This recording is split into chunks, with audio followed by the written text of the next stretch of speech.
మీ ఇల్లు కూల్చేస్తా అని ఓపెన్గా ఇస్తా అంటే ఒక్క కేసు లేదు అతని పైన. కేసు పెట్టకపోగా ఎస్పీ వత్తాసు పలుకుతున్నారు వాళ్ళకి. ఆయన హైకోర్టును ఆశ్రయించాడు. నేను నా గ్రామంలో నా నియోజకవర్గానికి పోనీకుండా చేస్తున్నారు పోలీస్ అధికారులు కూడా, కాబట్టి నేను పోయేదానికి అవకాశం కల్పించండి, నాకు తగిన రక్షణ కల్పించండి అని చెప్తే హైకోర్టు స్పష్టంగా ఒక ఆర్డర్ ఇచ్చింది.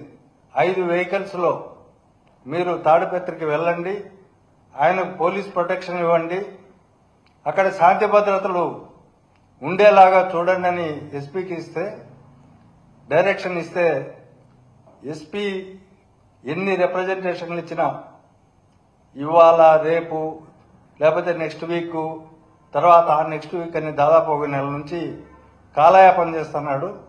ఒకరోజు చంద్రబాబు నాయుడుతో ఉరవకొండకు వస్తున్నాడు, అంతా మేము చాలా బిజీగా ఉన్నాము. ఇంకో రోజు కడపలో మహానాడు జరుగుతుంది, చాలా బిజీగా ఉన్నాము.